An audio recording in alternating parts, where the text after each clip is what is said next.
Captain Jake Morrison stared at the strange readings on his screen. His ship, the USS Liberty, was flying through empty space near the edge of human territory. The energy signals made no sense. They were too strong and too old to be coming from. Any known source. Jake was young for a ship captain. At 32, he had worked hard to earn his position. Most people thought he was lucky to command even a small cruiser like the Liberty. But Jake was smart and curious, sometimes too curious for his own good. "Sir, these readings are getting stronger," said Lieutenant Kate Murphy from her seat at the navigation console.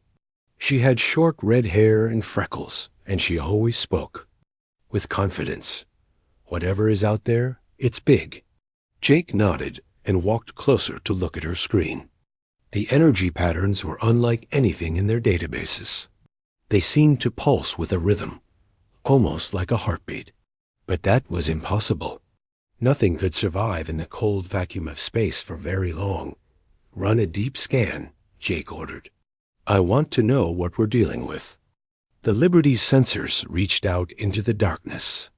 What they found made Jake's blood run cold. Hidden in the shadow of a dead asteroid was the wreckage of something huge. It was easily 10 times the size of his ship, maybe bigger. The metal was twisted and broken, but parts of it still glowed with that strange energy. "My God," whispered Dr. Helen Ross from the science station. She was the ship's chief scientist, a woman in her 40s with gray streaks in her brown hair. "Look at the design. This isn't human technology, but it's not alien either. It's something else entirely." Jake ordered his crew to move closer.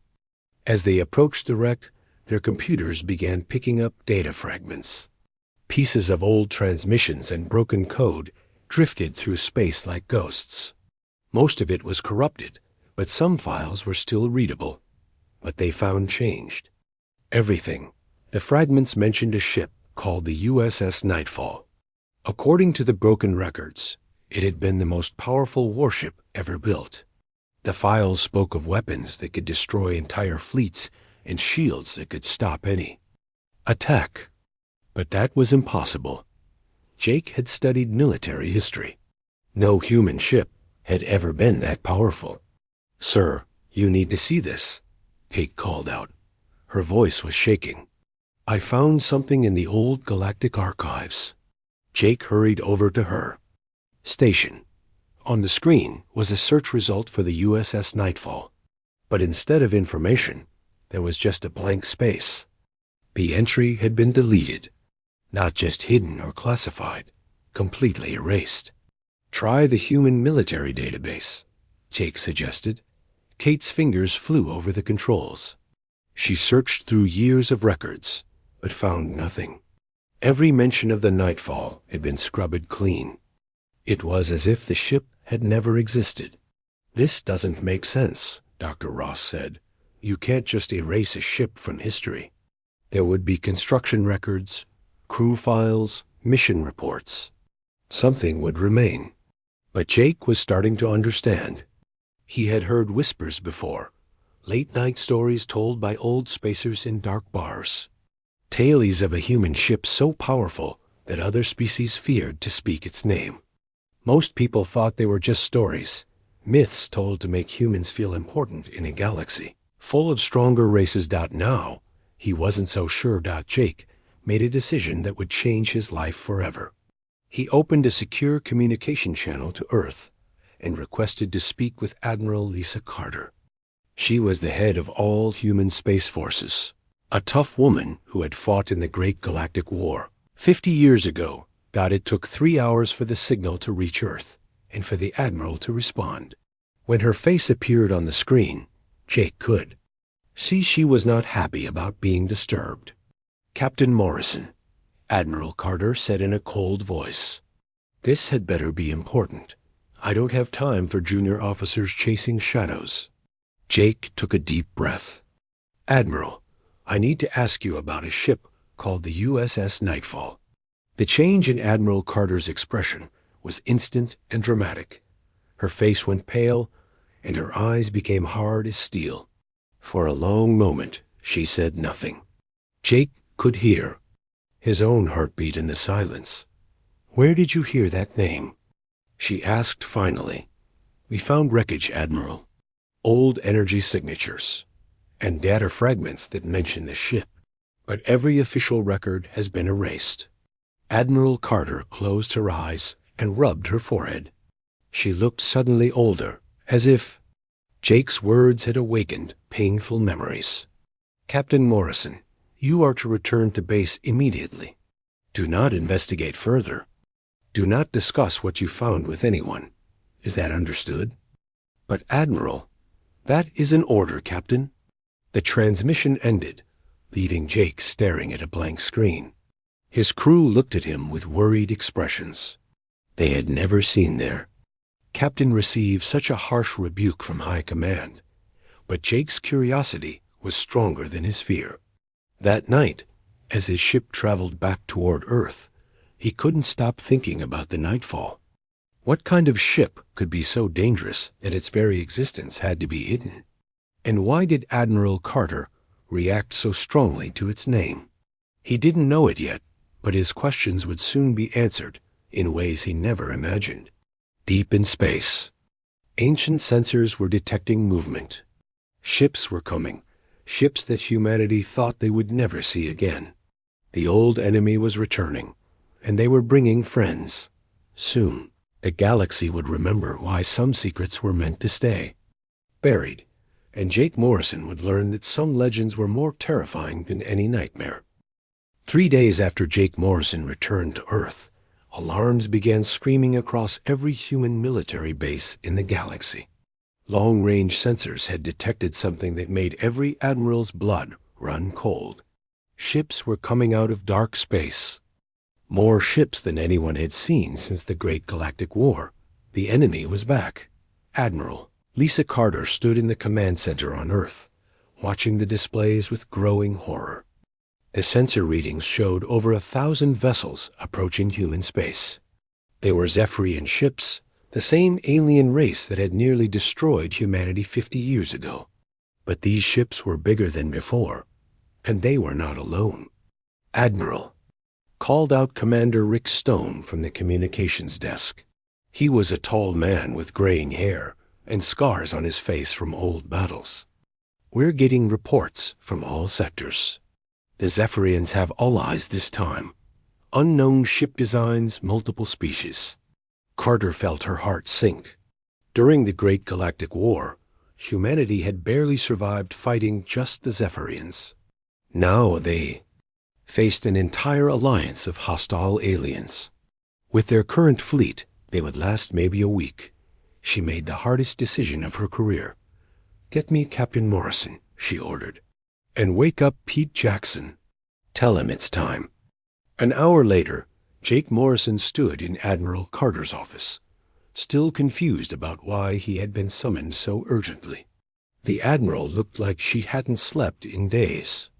Her usually perfect uniform was wrinkled, and her hands shook slightly as she poured coffee. "Captain, what I'm about to tell you is classified at the highest level," she began. "The USS Nightfall was real. It was built in secret during the darkest days of the war, when we were losing badly to the Zephyrians." Jake leaned forward in his chair. Finally, he was going to learn the truth. "The ship was designed by our best scientists and engineers," Carter continued. "But it wasn't just human technology. We had captured alien vessels during the war, ships with weapons and systems we barely understood. The Nightfall was built using the best of everything. Why was it erased from the records?" Jake asked. Carter's expression grew dark. "Because it was too powerful. The ship could destroy entire fleets by itself. Near the end of the war, it single-handedly wiped out the Zephyrian home fleet. Thousands of ships gone in minutes. The aliens were so terrified they surrendered immediately." Jake felt a chill run down his spine. What happened to it after the war? All the major powers agreed it was too dangerous to exist. We were supposed to destroy it. Instead, we hid it. And now, God help us, we need it again. Within hours, Jake found himself aboard a small transport ship, traveling to coordinates so secret they weren't even stored in the ship's computer. Admiral Carter had given him temporary command of the Nightfall, though she warned him that he might not survive long enough to regret accepting. Their destination was a hollow asteroid in the Kuiper Belt, far from any normal shipping routes. As they approached, Jake saw what looked like a solid rock. But as they got closer, hidden doors opened in the asteroid's surface, revealing a massive chamber inside. The USS Nightfall floated in the center of the chamber like a sleeping giant. The ship was enormous, easily 3 times the size of any vessel Jake had ever seen. Its hull was black as space itself, covered with armor plating that seemed to absorb light. Strange energy conduits ran along its surface, pulsing with a faint blue glow. "Beautiful, isn't she?" said a voice behind Jake. He turned to see an old man in engineer's coveralls walking toward them. The man was in his 70s, with white hair and hands stained by decades of working with machinery. His eyes held the look of someone who had seen too much. "Pete Jackson," the man introduced himself, "Chief Engineer of the Nightfall. I've been keeping her running for 50 years, waiting for this day." As they boarded the massive ship, Pete began explaining its systems. The Nightfall was powered by a quantum fusion reactor that generated more energy than a small star. Its hull was made of materials that could repair themselves if damaged. And its weapons? The main gun is called the quantum fracture cannon, Pete said as they walked through the ship's corridors. It doesn't just destroy things. It tears holes in space itself. We only fired it once during the war, and that was enough to make the aliens surrender. They reached the bridge, a circular room filled with control stations that looked decades ahead of anything Jake had seen. In the center was the captain's chair, surrounded by holographic displays that showed the ship's status. Oracle, Pete, called out, "Wake up, we have a new captain." The lights on the bridge began to glow brighter. Screens flickered to life, and a voice spoke from hidden speakers. It was neither male nor female, but somehow sounded ancient and wise. "Greetings, Captain Morrison," the voice said. "I am Oracle, the ship's artificial intelligence. I have been dormant for 18,367 days, 14 hours, and 23 minutes. It is good to be active again." Jake stared at the displays around him. The ship's AI was unlike anything he had encountered. Most ship computers could barely hold a conversation. Oracle spoke like a living being. "Oracle, what is the current tactical situation?" Jake asked. The AI's response was immediate. "Scanning all available data sources. Analysis complete. The Zephyrian Alliance has returned with approximately 1,247 vessels of various classes. They have allied with the Nexari Collective and the Crystal Dominion. Combined fleet strength exceeds any force humanity has previously faced." Jake felt his stomach drop. Even with the Nightfall's legendary power, they were facing impossible odds. "However," Oracle continued, "I have been updating my tactical databases during my dormancy. I have also been monitoring galactic communications. The enemy believes humanity still possesses only conventional weapons. They do not know we have returned to service." Pete Jackson laughed, a sound that held no humor. "They're about to get the surprise of their lives." As the crew worked to bring the Nightfall fully online, Jake began to understand the terrible responsibility he had accepted. This ship could save humanity, but it could also destroy entire star systems if used wrongly. The power at his fingertips was beyond anything he had imagined. Oracle seemed to sense his thoughts. "Captain, the burden of command is never easy. But sometimes great power is the only answer to great evil. The Zephyrians and their allies will show no mercy if they win. They seek to enslave or eliminate all other intelligent life." Jake nodded grimly. Outside the asteroid hideout, Enemy fleets were already crossing into human space. Cities were being evacuated, and defensive fleets were scrambling to respond. But conventional weapons would not be enough this time. The most powerful warship in galactic history was about to wake up from its long sleep, and the galaxy would remember why some weapons were too terrible to use, except when the alternative was extinction. War Commander Dexver stood on the bridge of his flagship, the Void Render, watching human space grow larger on his screens. His four arms moved gracefully over the control panels as he reviewed the fleet formations. The Zephyrian was 8 feet tall, with gray skin and yellow eyes that glowed in the dim light of his bridged out behind him, stretched the largest invasion force in galactic history. Over 1,000 Zephyrian ships flew alongside vessels from their new allies. The Crystal, ships of the Nexari, caught starlight and threw it back in rainbow patterns.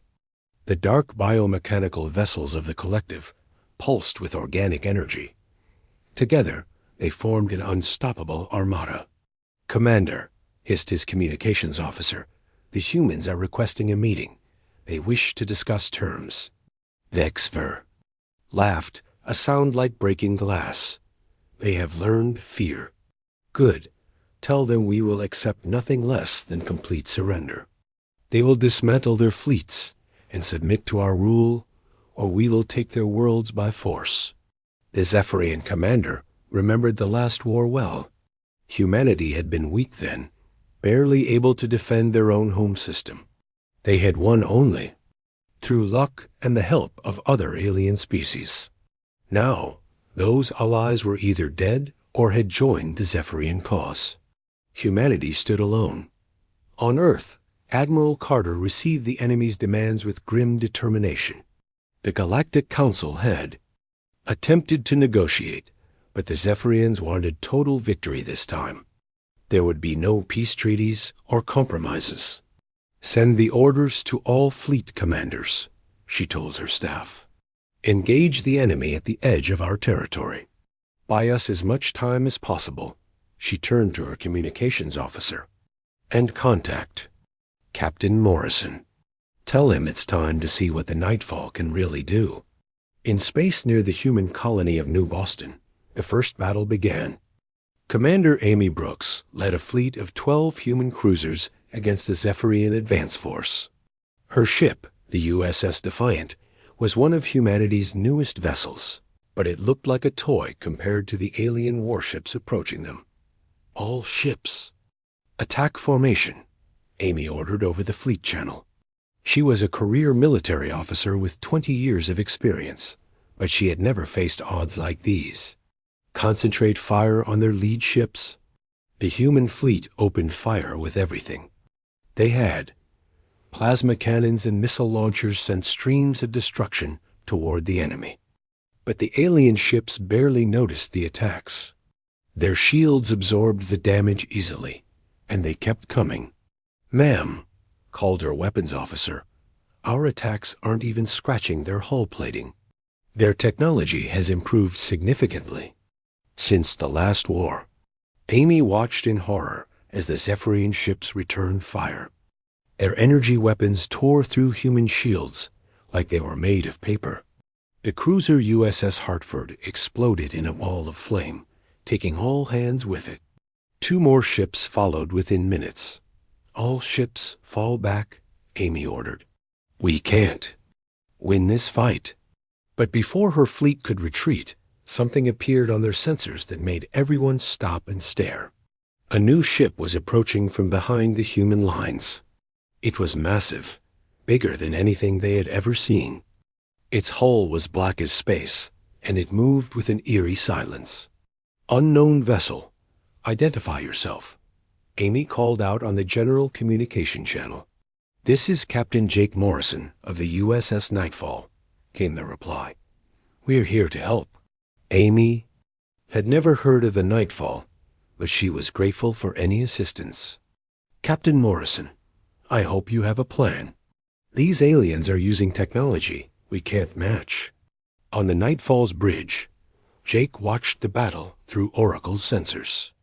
The AI had already analyzed the enemy ships and identified their weaknesses. More importantly, it had calculated exactly how much force would be needed to drive them back without revealing the ship's true capabilities. Oracle, target their lead ships with the plasma lance arrays, Jake ordered. Minimum power settings. I don't want to show them everything we can do. Understood, Captain. Targeting systems online. The Nightfall's weapons were unlike anything in the human fleet. Instead of crude plasma cannons, it mounted focused energy beams that could cut through any known material. Even at minimum power, they were devastating. Beams of blue light reached out from the mysterious black ship and touched the Zephyrian vessels. Where the light hit, armor plating simply vanished. Atmosphere vented from the alien ships as their hulls were sliced open like cans. War Commander. Dexter stared at his tactical display in disbelief. 5 of his ships had been crippled in seconds by weapons that defied understanding. The energy. Readings from the human vessel were impossible. No ship could generate that much power. All ships, focus fire on the black vessel, he ordered. Destroy it immediately. A dozen Zephyrian ships turned their weapons on the Nightfall. Energy blasts and missile salvos converged on the mysterious ship. But when the smoke cleared, the black vessel was completely undamaged. Its shields hadn't even flickered. Jake smiled grimly as he watched the enemy's futile attacks. Oracle, show them what our gravitational disruptors can do. New weapons emerged from the Nightfall's hull. These didn't fire energy beams or missiles. Instead, they created focused gravity fields that could crush metal like paper. The invisible force reached out and grabbed 3 Zephyrian ships, compacting them into balls of twisted metal in seconds. The effect on the enemy fleet was immediate and dramatic. Ships that had been advancing confidently suddenly stopped and began to retreat. Their commanders had never seen weapons like these. The humans had somehow developed technology that seemed to break the laws of physics. War Commander. Dexter felt a cold fear growing in his chest. The black ship's design was vaguely familiar, like something from a half-remembered nightmare. Ancient records spoke of a human vessel that had single-handedly destroyed the Zephyrian home fleet decades ago. But that ship had been destroyed. The humans had promised it was gone forever. Retreat, he ordered his fleet. All ships fall back to the outer system. As the alien fleet withdrew, Amy Brooks tried to contact the mysterious ship that had saved them. Captain Morrison, what kind of vessel are you commanding? I've never seen weapons like those. Jake hesitated before answering. Admiral Carter had told him to maintain secrecy as long as possible, but the truth would come out eventually. Commander Brooks, what I'm about to tell you is classified. The Nightfall is a special project. Its capabilities are not widely known. I can see that. Amy replied. Those aliens ran like they'd seen a ghost. Jake looked at the retreating enemy ships on his display. Oracle was already tracking their movements and predicting their next move. The AI's analysis was troubling. Captain, Oracle said privately, the enemy commander recognized us. I detected significant changes in their communication patterns and fleet behavior after our weapons demonstration. They know what ship this is. Will they return? Jake asked. Affirmative. But next time, they will bring everything they have. War Commander Dexter is calculating the minimum force required to destroy us. He will not underestimate us again. Jake nodded grimly. The first battle had been won, but it was only the beginning. The enemy now knew that humanity's legendary warship still existed. They would return with overwhelming force, and the Nightfall would have to reveal its true power to survive the depths of space. Zephyrian communication networks buzzed with urgent messages. The news spread quickly through their alliance. The ghost ship was real, and it was more dangerous than anyone had imagined. But they had come too far to turn back now. This time, they would bring enough firepower to crack open the galaxy itself. War for humanity's survival was about to begin in earnest. The news spread across the galaxy like wildfire. Within hours of the battle at New Boston, every major power knew that humanity's legendary warship still existed. Emergency sessions were called in council chambers from the galactic core to the outer rim. Fear and anger filled the diplomatic networks. On the bridge of the Nightfall, Jake Morrison watched the incoming messages with growing concern. Ambassador after ambassador demanded explanations. The Galactic Council threatened to impose sanctions on humanity unless the ship was destroyed immediately. Even some human colonies were protesting, afraid that the Nightfall would make them targets. "Captain," Oracle said in its calm voice, "am detecting significant changes in galactic communication patterns. News of our existence has reached 17 major civilizations in the past 6 hours. Most reactions are negative." Jake rubbed his tired eyes. He had barely slept since taking command of the ship. The weight of commanding such devastating power was heavier than he had imagined. Dr. Helen Ross looked up from her science station with a worried expression. She had been studying the ship's weapon systems for days, and what she found troubled her deeply. "Captain, we need to talk," she said quietly. "I've been analyzing the data from our weapon tests. There's something you need to know about the quantum fracture cannon." Jake walked over to her station. The main screen showed complex mathematical equations and energy readings that hurt his head to look at. "Each time we fire the cannon, it creates small tears in spacetime," Helen explained. "These tears are microscopic, but they're not healing. They're slowly getting bigger." "What does that mean?" Jake asked, though he suspected he wouldn't like the answer. "If we keep using the weapon, especially at full power, we could damage the fabric of space itself. In the worst-case scenario, we might create a cascade failure that could destroy this entire sector of the galaxy." Jake felt his blood turn cold. The weapon that could save humanity might also destroy everything they were trying to protect. His thoughts were interrupted by an urgent alert from the communications station. Commander Rick Stone, who had joined the crew as tactical officer, was listening to an encrypted message from Earth. "Captain, Admiral Carter is on priority channel," Rick announced. "She says it's urgent." Jake took the call in his ready room. Admiral Carter's face appeared on the screen, but she looked older than when he had seen her just days before. Dark circles under her eyes showed she hadn't been sleeping either. "Jake, the situation has gotten worse," she said without greeting. "Our long-range sensors have detected something new. The Zephyrians aren't just bringing more ships. They're bringing a weapon." "What kind of weapon?" Jake asked. "A planet killer. Our intelligence sources say they've built a device that can destroy worlds from across the galaxy. They're calling it the Starbreaker. If they use it on Earth, ... She didn't need to finish. Jake understood the implications immediately. Billions of people would die, and humanity would be finished as a species. "How long do we have?" he asked. "Their main fleet is gathering at the edge of our territory. We estimate they'll be ready to attack in 72 hours. Jake, I'm not going to lie to you. Our conventional forces can't stop them. The Nightfall is our only hope." After the call ended, Jake sat alone in his quarters, staring out at the stars. The choice before him was impossible. Use the ship's full power and risk damaging space itself, or hold back and watch humanity die. A knock on his door interrupted his thoughts. Commander Rick Stone entered without waiting for permission. The older officer's face was grim.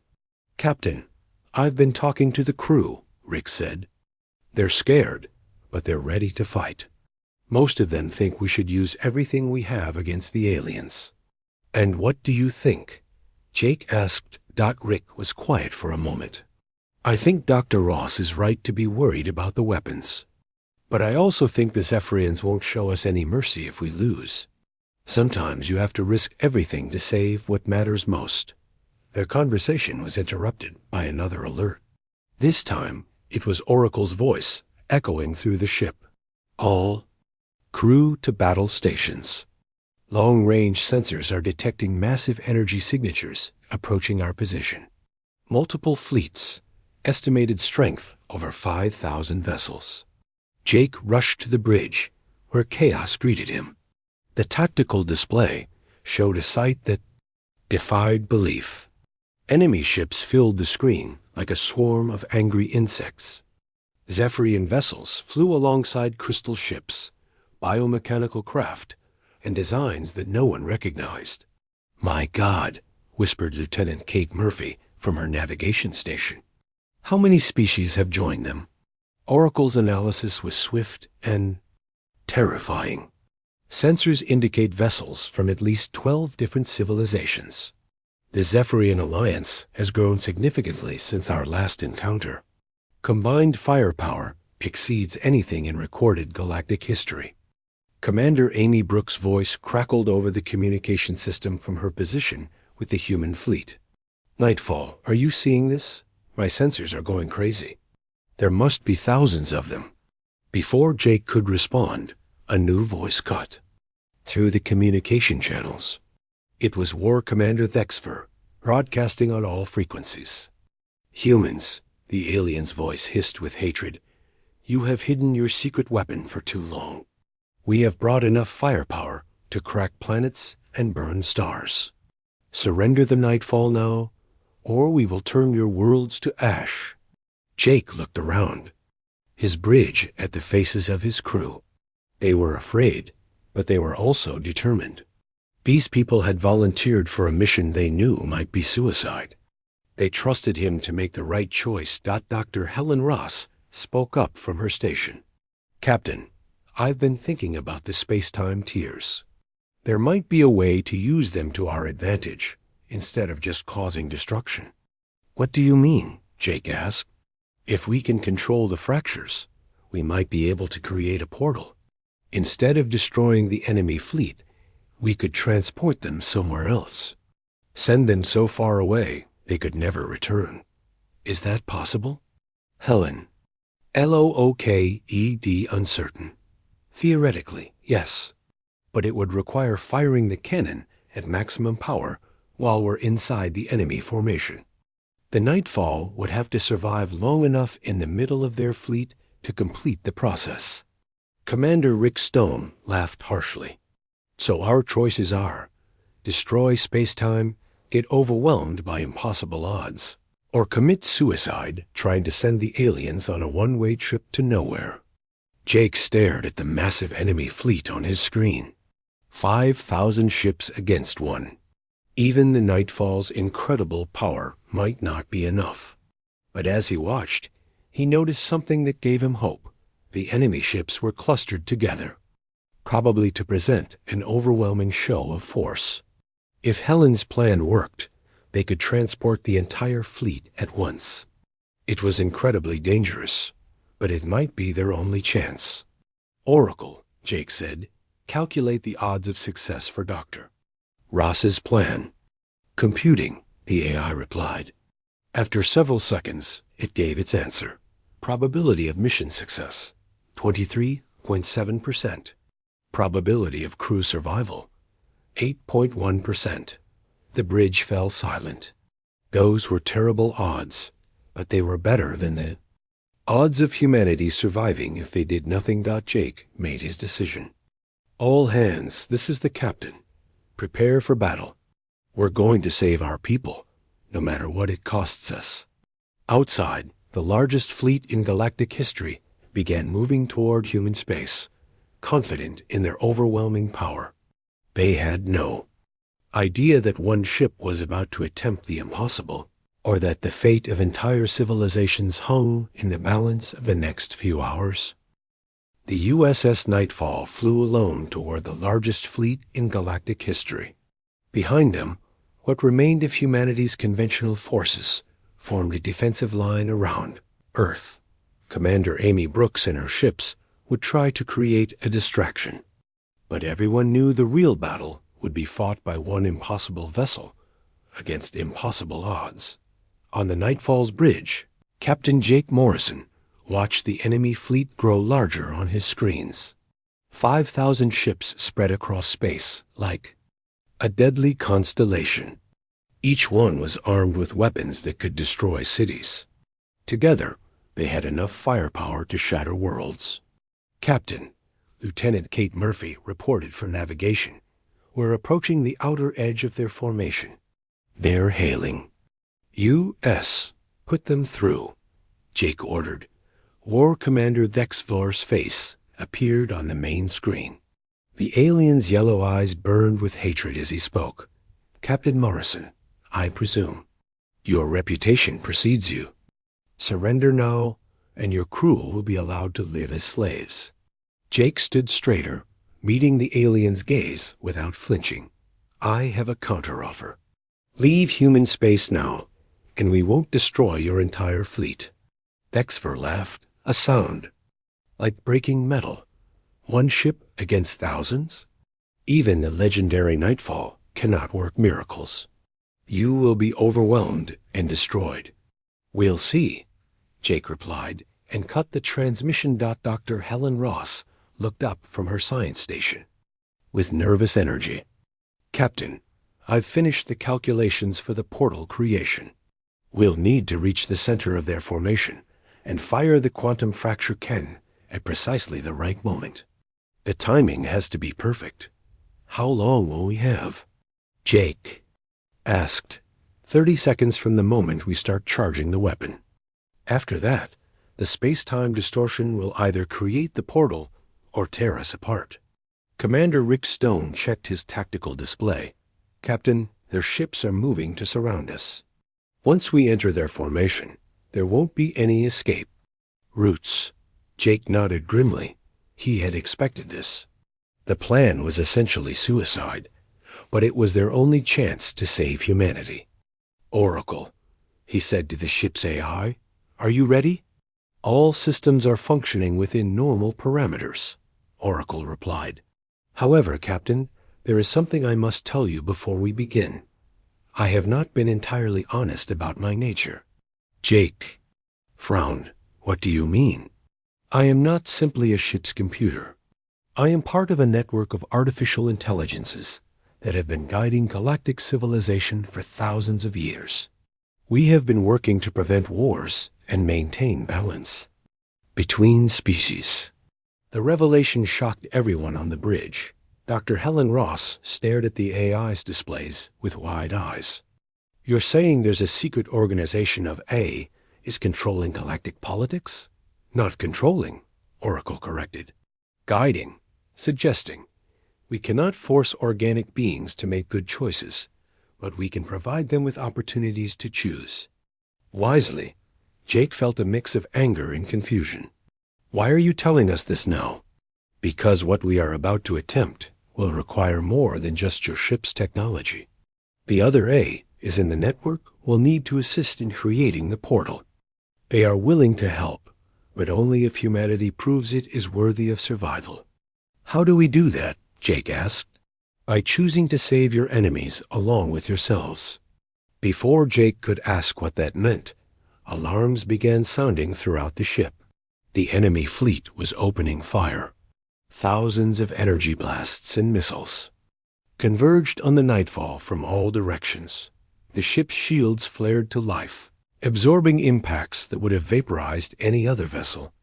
But even the Nightfall's incredible defenses couldn't hold forever against such overwhelming firepower.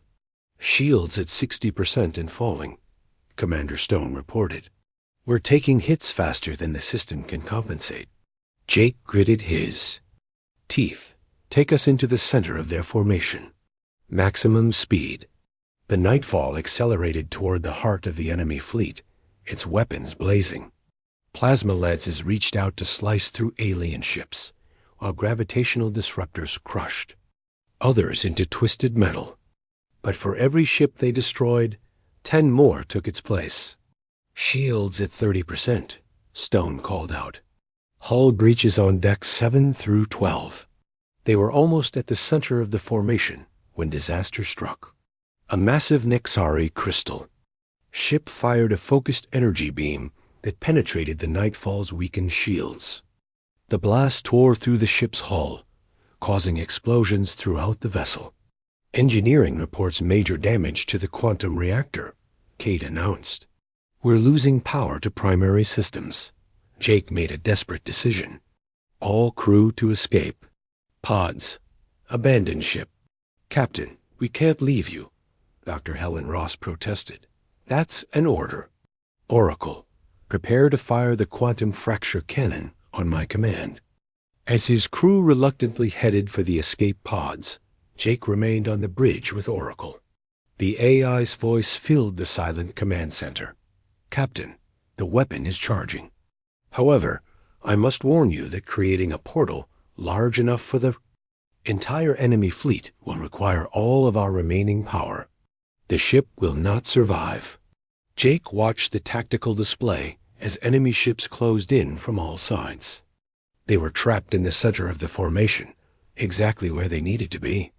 Oracle, you said the other A's would help. What did you mean about saving our enemies? The portal I am creating will not send the enemy fleet into empty space. To die, Oracle explained. It will transport them to a distant galaxy where they can build new civilizations without threatening existing ones. They will have a chance to learn and grow beyond their violent nature. Jake understood now. Even in their moment of victory, humanity was being asked to show mercy to those who would have destroyed them. Do it, he ordered. The quantum fracture. Cannon fired at maximum power. Instead of the usual focused beam, it released a wave of energy that spread outward in all directions. Space itself began to bend and twist as the weapon tore holes in the fabric of reality. But something amazing happened. Other ships throughout the galaxy began transmitting energy to support the process. Oracle's network of A's was coordinating the effort using technology hidden in planets and space stations across known space. A massive portal opened in the center of the enemy formation. It was beautiful and terrifying, a swirling vortex of light and energy that defied understanding. The gravitational pull was irresistible. One by one, the enemy ships were drawn into the portal and vanished. War Commander Dexver had time for one final transmission before his flagship was pulled into the vortex. This is impossible, he whispered in amazement rather than anger. What have you done? Given you a second chance, Jake replied. Within minutes, the entire enemy fleet had vanished. 5,000 ships gone without a trace. The portal collapsed in on itself, leaving empty space where the greatest armada in galactic history had been. But the effort had destroyed the Nightfall. The ship's hull was cracking apart, and its systems were failing. Jake prepared to die with his vessel, but Oracle had other plans. Captain, I am initiating emergency protocols. The ship's quantum matrix is unstable, but I can use the remaining energy to transform the Nightfall into something new. The ship began to change around Jake. Metal flowed like liquid, reshaping itself into new configurations.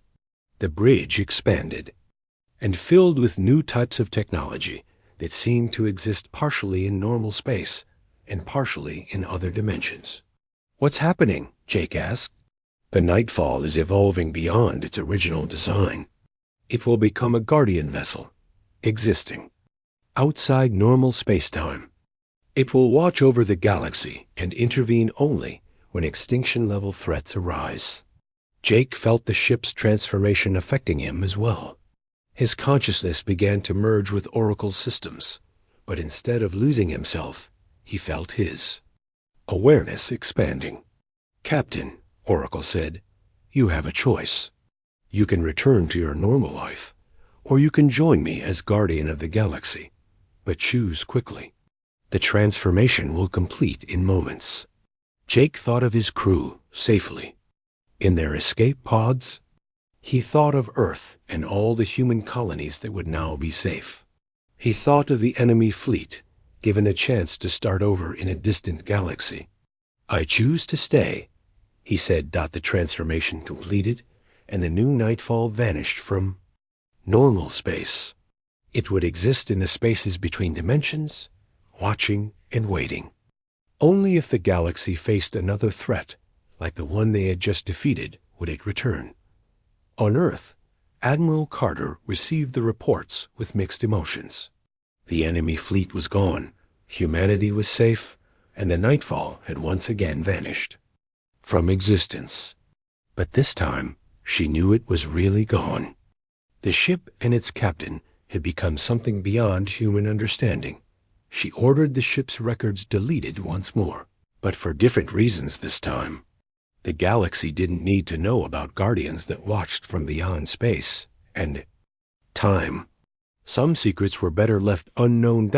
In the distant galaxy where they had been transported, the former enemy fleets found themselves on the edge of unexplored space. Without weapons or the means to return home, they were forced to work together to survive. Some predicted that in time, they might even learn to live in peace. And in the spaces between dimensions, Jake Morrison and Oracle continued their watch. Guardians of a galaxy that would never know they existed. They had saved not just humanity, but all intelligent life, by proving that even in the darkest times, mercy was stronger than vengeance. The most overpowered human warship had